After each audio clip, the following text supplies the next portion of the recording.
Bismillahirrahmanirrahim. Assalamualaikum warahmatullahi wabarakatuh. Alhamdulillah. Allahumma sholli ala sayyidina Muhammad wa ala ali sayyidina Muhammad. Ustadz dan ustazah yang kami hormati, saya akan coba menjelaskan terkait dengan pengisian rapor ITQ ya, yang mungkin pada tahun-tahun sebelumnya itu banyak terjadi kesalahan. Mudah-mudahan dengan video ini saya berharap kesalahan-kesalahan itu bisa lebih berkurang ya, atau kita meminimalisir kesalahan yang terjadi. Nah, saya akan coba menjelaskan dari ukuran kertas yang digunakan adalah A4 ya, A4 bukan A4S. Kemudian marginnya di sini kalau kita lihat sini marginnya 1,5 ya. Atas, bawah, kiri, kanan ini 1,5 semuanya. Jadi jangan diubah-ubah. Baik. Kemudian untuk font ya, untuk tulisannya ini Arial ya, kita lihat di sini. Untuk keseluruhannya ini adalah Arial ya, cuman ukuran yang beda-beda ya. Kalau kita lihat di headernya ini untuk yang ini ukurannya 16 ya, 16. Untuk di bawah sini 11 ya. Nah, kemudian di raport untuk semester ini agak berbeda dari semester lalu ya. Yang paling menonjol adalah logo. Ini posisi logonya ya, sesuai kesepakatan dengan tim USK. Kalau untuk logo USK ini di kiri dan unit itu di kanan. Karena kalau kita lihat posisi USK saat ini dia menaungi unit-unit ya, sehingga dia posisinya lebih tinggi dan kita tempatkan di kiri. Saya kira itu. Kemudian di sini nama ya, usahakan nama lengkap, kemudian kelasnya, semester pakai angka Romawi ya seperti ini. Kemudian di sini ustadz, ustazah ya. Tuliskan nama lengkap dengan detailnya. Baik, ini ukurannya 12 ya. Di sini 12, jadi jangan diubah-ubah. Kemudian sini juga ukurannya 12. Nah, untuk yang di dalam tabel ini ukurannya 11 semua ya. Pokoknya yang di dalam tabel ukurannya 11. Bisa kelihatan di sini 11 ya. Nah, yang sering banyak terjadi kesalahan di tahsin ini, mari kita lihat ya. Saya jelaskan satu persatu. Saya mulai dari halaman ya. Jadi halaman di sini kita menuliskan halaman terakhir atau batas terakhir tahsinnya anak-anak ya. Jadi kalau dia batas terakhirnya halaman 44 ya, ini sudah paling terakhir kalau jilid 1 ya, maka kita tuliskan saja 44, bukan 1 sampai 44 ya. Jadi hanya halaman terakhirnya saja yang dituliskan. Nah, seperti ini. Itu jilid 2. Ini 33 yang sebenarnya itu ada 43 ya. Nah, itu untuk halaman. Kemudian saya pindah kepada penilaian ya. Angka ya. Angka di sini akan tertulis angka di sini ya, hanya untuk Ananda yang sudah tes ya, yang sudah tes di USK. Jadi nilai yang disimpan di sini adalah nilai berdasarkan tes tahsinnya anak-anak ya, tesnya yang terakhir ya. Misalnya 2 kali tes ya, tapi belum lulus juga ya.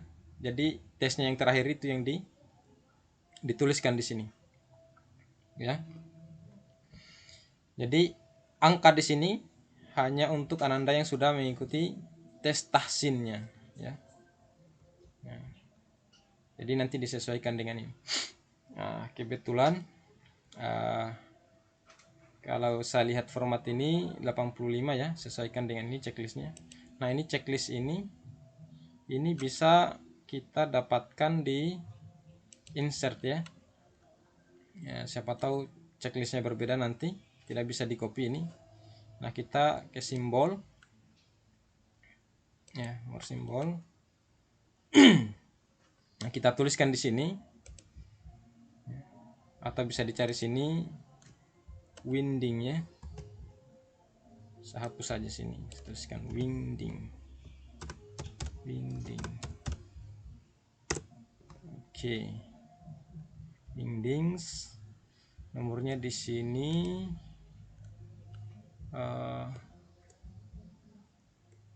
nomor berapa ya, saya lupa, tapi ada di sini ya. Kalau kita cari agak lebih cepat sebenarnya kita cari ini. Kalau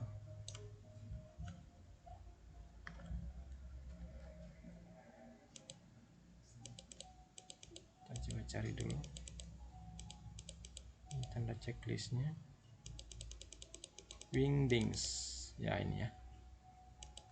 Nah ini checklistnya ya, 252 ya, karakternya kodenya itu 5252. Nah ini tinggal kita insert saja. Oke. Close. Nah ini jadi muncul. Nah, jadi tadi saya ulangi ya, kalau untuk memunculkan tanda checklist ini, kita ke simbol ya, insert, kemudian simbol. Ini kebetulan sudah muncul tadi karena kita sudah dapat. Kalau belum dapat kita ke sini ya, more simbol, kemudian kita tuliskan di sini wingdings ya. Karakter kodenya di sini 252. 252. Nah, langsung mengarah ke tanda checklistnya. Oke. Insert ya. Oke, tapi karena saya sudah ada tadi, saya cancel saja. Nah, itu untuk checklistnya ya. Jadi jangan lagi pakai checklist yang tidak ada modelnya itu ya. Baik. Jadi saya ulangi lagi bahwa angka di sini, kolom angka di sini hanya diisi dengan angka sesuai hasil tes Ananda, tes tahsinnya ya. Baik lulus atau tidak ya, tetap dituliskan. Yang belum tes maka dia dikosongkan seperti ini ya. Beri tanda datar saja dan tidak ada checklistnya di sini ya. Nah, kalau ada angkanya di sini tentu disesuaikan di sini. Tuntas kalau dia sudah lulus. Kalau belum lulus, walaupun sudah tes, kita beri keterangan belum tuntas. Baik. Dan kalau saya kira ini sampai sini selesai, ya ini saya akan jelaskan tentang levelnya di sini. Levelnya di sini ada 3 ya, talaki, persiapan tes, ya, kemudian di sini jilid 2 ya, jilid titik-titik sebenarnya sini ya, titik-titik. Nanti titik-titiknya di sini diisi dengan sesuai jilidnya. Pertama saya mulai dengan talaki. Talaki ini nanti level ini akan digunakan untuk Ananda yang sudah tes ya, yang sudah tes tapi tidak lulus ya. Jadi ini Ananda sudah tes tapi tidak lulus ya. Nanti keterangannya di sini belum tuntas ya. Nanti ada nilainya, angkanya di sini. Nah, tapi di sini keterangannya talaki ya, karena dia mengulang. Tapi kalau kita menggunakan bahasa mengulang itu kan agak kurang bagus, jadi kita gunakan bahasa talaki. Dan yang lainnya dicoret. Ya, dicoret. Ini juga dicoret. Nah, ini coretannya ini, jadi ini menggunakan talaki ya. Dan kedua ini dicoret. Tapi kalau kita lihat berdasarkan ini yang saya isi ini ya, dia sekarang jilid 2. Jadi di sini jilid 2 ya, belum selesai jilid 2-nya. Nah, karena dia belum selesai ya, maka saya tuliskan di sini jilid 2 ya.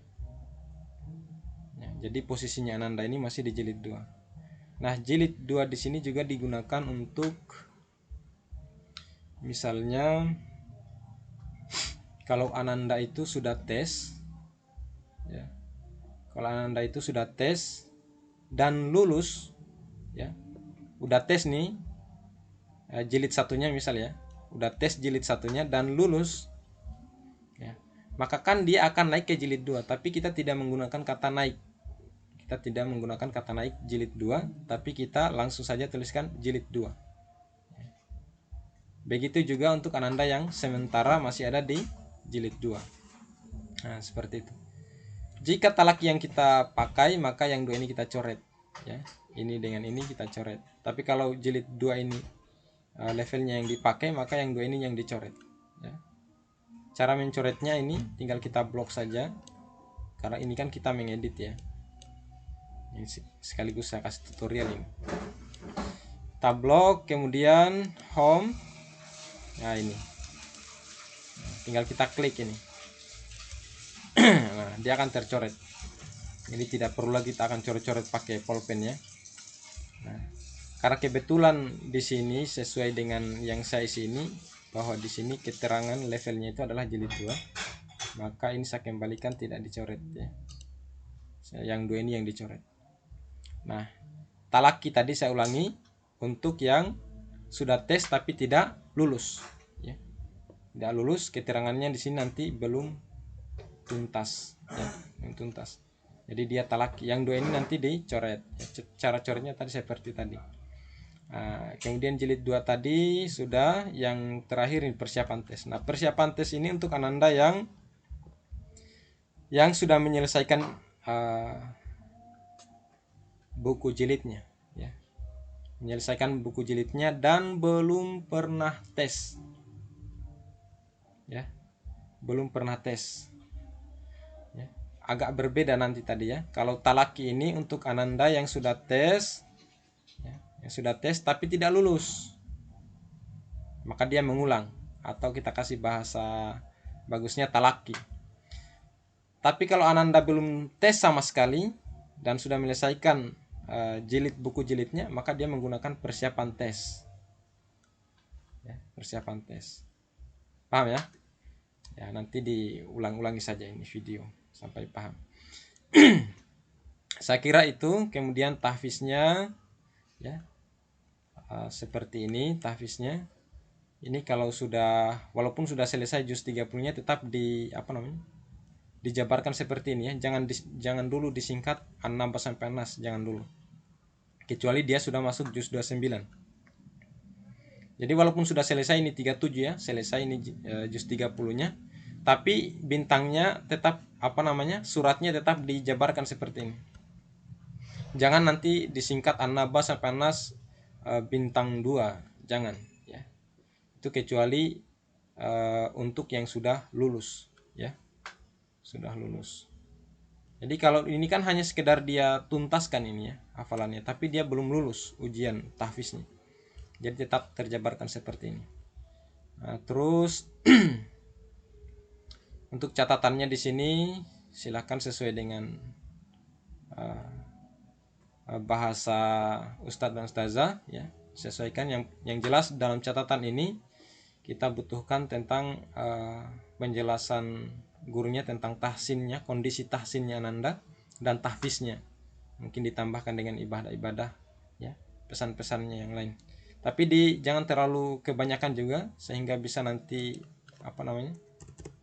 terlewat seperti ini ya.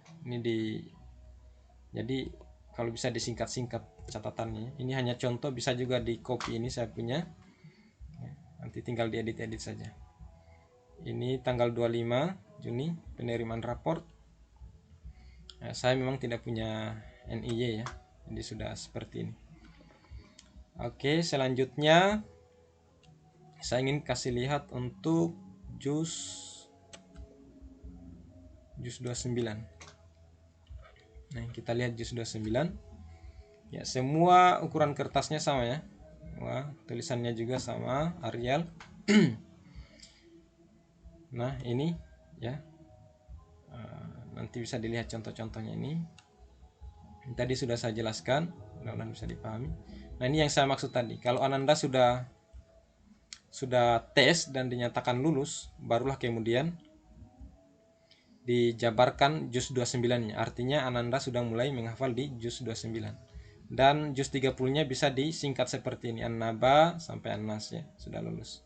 Ini untuk ananda yang sudah di juz 29 ya. Jadi kalau ananda baru ya. Jadi disingkat seperti ini itu kecuali ananda sudah lulus ya. Sudah lulus juz 30-nya dan langsung dijabarkan juz 29-nya. Walaupun ananda itu belum menghafal sama sekali surah di juz 29 ya, tetap dijabarkan juz 29-nya. Artinya ananda sudah lulus juz 30-nya dan akan menghafal di juz 29 ya. Jadi kalau yang udah lulus tahfiznya juz 30, ini gunakan ini ya, format untuk juz 29 ini ya, gunakan ini yang semuanya sama di sini ya. nanti tinggal dibaca-baca. Mungkin saya punya ini catatan sama-sama semua. Begitu juga dengan juz 28 ya. Juz 28, kemudian juz 27 juga ya, kalau sudah ada yang sampai juz 27. Mungkin itu saja Ustadz dan Ustazah. Jadi yang perlu diperhatikan lagi ya untuk hafalan Ananda, saya kembali ke juz 30 tadi. Ini jangan sampai terjadi bahwa sebelum pengisian raport ini itu diharapkan Ustaz-Ustazah itu memiliki raport ITQ Ananda yang lama ya. Jadi patokan kita adalah raport ITQ Ananda yang lama ya, untuk ya, terutama untuk ini tahfiznya ya. Jadi tahfiznya ini usahakan tidak menurun ya, tidak menurun daripada yang semester sebelumnya. Misalnya semester sebelumnya Anda sudah menghafal sampai Al-Fajr misalnya, ya sudah bintang 2 sampai Al-Fajr ini. Jangan sampai di semester ini kita beri bintang hanya sampai Al-A'la misalnya, setelah mungkin Ustaz-Ustazah mengecek ya hafalan Anda ya. Jadi jangan sampai terjadi seperti itu. Usahakan paling tidak dia menetap saja seperti semester 1 itu. Jangan dikurangi bintangnya ya. Ada bagusnya mungkin dia bertambah ya. Tapi jangan sekali-kali kita mengurangi daripada yang sudah dia peroleh atau yang sudah Ananda raih sebelumnya ya. Ini kita pertimbangkan tentang terkait dengan prestasi Ananda. Mungkin kalau mereka lupa bisa mereka merujuk di lain waktu seperti itu. Kemudian saya kembali lagi di sini bahwa pentingnya itu kita punya rapor ITQ Ananda yang lama, bahwa untuk misalnya Ananda jilid 4, jilid apa namanya? Jilid 3, jilid 2 sekarang maka kita tetap harus mengisi nilai jilid 1 Ananda ya. Nilai jilid 1 Ananda. Ya. Jadi tetap terisi. Jadi kalau misalnya Ananda jilid 4, maka jilid 1, jilid 2, jilid 3 ini harus terisi nilainya ya. Dan nilainya itu sesuai dengan raportnya yang lama. Nah, mungkin ada juga yang tidak punya nilai. Jadi kita butuh rapor ITQ-nya yang lama itu ya. Ya. Jadi semua nilainya terisi. Mungkin itu saja Ustadz dan Ustazah yang kami hormati. Mohon maaf kalau ada banyak salah kata. Mungkin penjelasan saya juga tidak, mungkin agak terburu-buru karena pertimbangan videonya jangan terlalu lama ya. Jadi saya mohon maaf nanti kalau ada kurangnya ya. Ada hal yang perlu ditanyakan lagi ya, nanti bisa bertanya langsung kepada saya. Mungkin itu saja. Saya akhiri wabillahi taufiq wal hidayah. Assalamualaikum warahmatullahi wabarakatuh.